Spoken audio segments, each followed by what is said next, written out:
So today I'm going to begin by talking to you about the service that I chose, and I chose to do debt consolidation. So what is debt consolidation? Well, the purpose that debt consolidation serves is to get people out of the current debt that they are in. Debt consolidation is a form of refinancing that entails taking one loan out to pay off many other loans.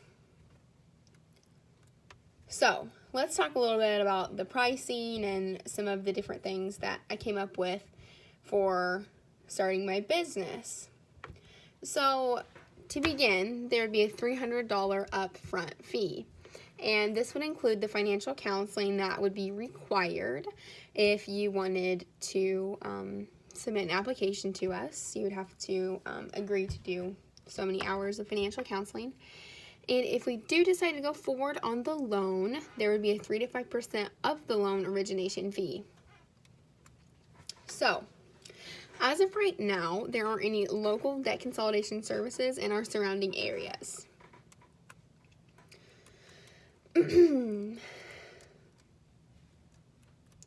So, what kind of income range of the potential customers would we have?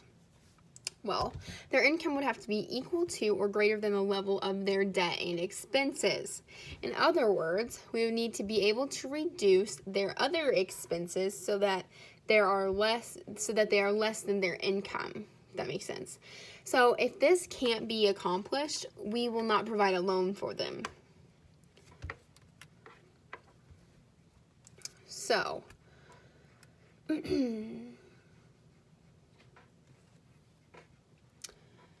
when I sat back to look at what kind of profit you can make from doing a debt consolidation business, it varied greatly. And it would just depend between clients because you're going to have loans of different amounts and different circumstances for each client, such as what their credit score is, what their risk is. And so let's just come up with an example. So at a $15,000 loan, assuming there's an average interest rate of 18%, you would have $750 in application fees. The loan interest would be approximately $2,537, and counseling would cost $300. As we mentioned earlier, the counseling aspect is the $300 is required up front. This gives a total profit of $3,587 for that one client. So to begin my business, I would need counselors and maybe an office manager eventually if we began to grow. So, the market message for potential customers I came up with was: facing financial hardship is stressful enough without having to worry about choosing a debt consolidation business that is right for you. What separates us from the other debt consolidation businesses is that we offer financial counseling.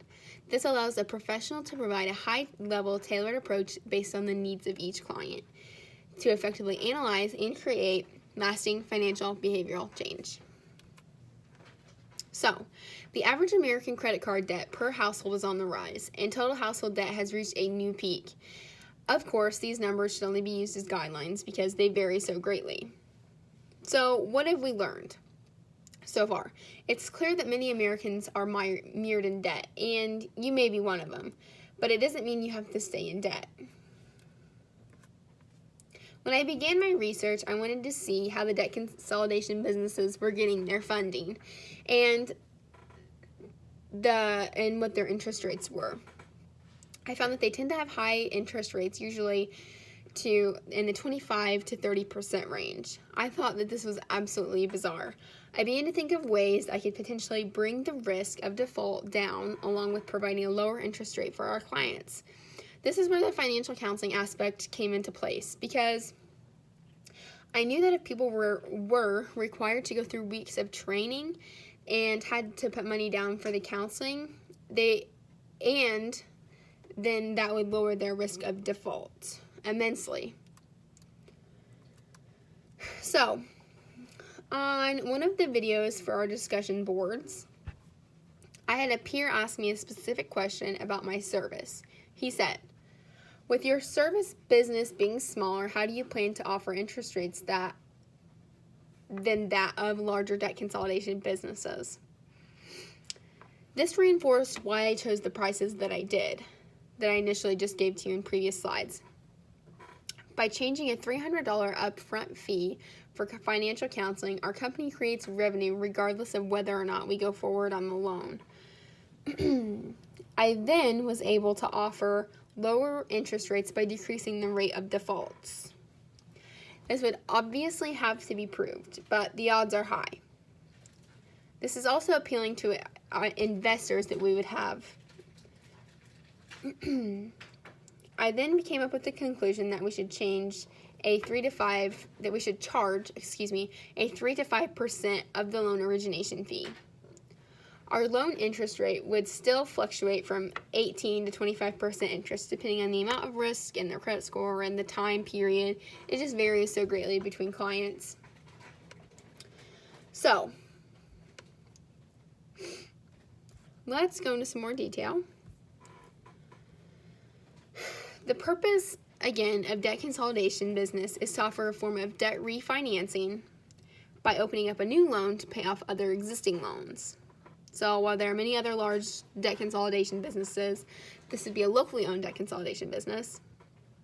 We would have financial counseling that would go along with it, and it would be a part of the acceptance process. This lowers the risk on the chance of a potential client defaulting on a loan, as I said earlier. I came up with this idea because I think that there is a significant need for this type of service, not just paying off debts, but also I think that we need, as a country, to stress the importance of educating on finances and just debt in general.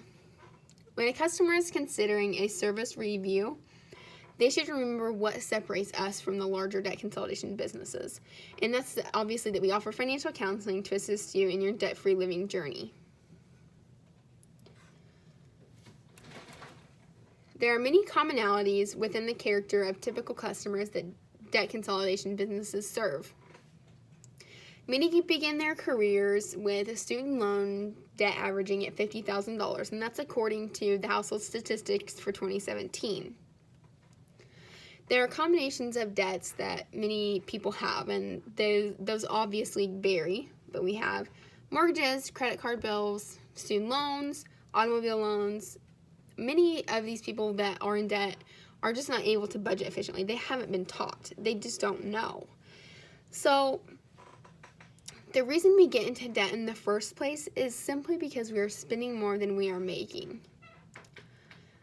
I would want to serve locally as an owner of a debt consolidation business. My conclusion came to the understanding that locally, we do not have a debt consolidation business that serves specifically in our area.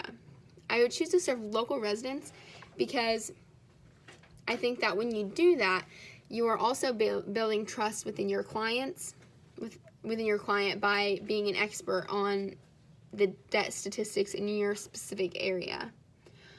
So, the Tippecanoe County population totals around 175,000 people. So 80% of households have at least $20,000 in debt, and that's just credit card debt. That doesn't include people's mortgages or their automobile loans or anything else. So, in general, the responses I received through my interviews with people about my service idea didn't take me by surprise. 2 of the 3 were in debt, and the other one wasn't in any debt at all. I received very good feedback. In my first interview, they explained to me that what I had presented was a good idea because not only were we offering debt consolidation, we have the counseling aspect as well. In another interview, they explained to me that the counseling aspect of the debt consolidation makes them feel like we aren't just in it for the money. We want to help reach the root of the problem, and we want to help them pay off their loans and be a support team for them. So, in the 3 interviews, I got similar answers when I asked about the value points of debt consolidation. So, they answered with, this is great for people to get in a better place financially. And the financial counseling is an awesome aspect to this service. I was happy with the feedback I received, and when I asked about modifications I could make, I really thought the feedback I got was helpful. One person suggested that perhaps I make annually or quarterly phone calls to the people that have been approved and are in the process of paying off loans to us to see how they're doing in their plan process and if it needs to be modified or they need to come in and talk to us. So I thought that this would be a good checkup to just see how they're doing and see if they're staying on track. Being a locally owned business, my interviewees they believed that they would most likely hear about the service through word of mouth, and I would get business through referrals. So when it comes to, and I believe that it's not only important to get your target market to select you, but to also show the competition that you're the best. By picking a brand that accurately shows your potential clients understand their wants and needs, you are most likely to be chosen. There are around 80% of Americans in debt of some kind. This means that my service will apply to many people. My brand will need to show why I'm credible and why they should choose me, why I'm better than competitors, and what my business objectives are. In the Kickstarter assignment, I learned that there are many reasons that could contribute to the success of a small business. Sometimes we like to shop locally to bring in tax dollars to our area to benefit our community directly. This helped me understand that bringing in my local community can map out my plan for success. My secret shopping experience essentially proved to me that customer service is extremely important. People remember the services you give them forever, and they tell their friends who tell their friends who tell their friends. These assignments truly made me sit back and think about my potential customers and what they would expect from me as a service provider. Thank you.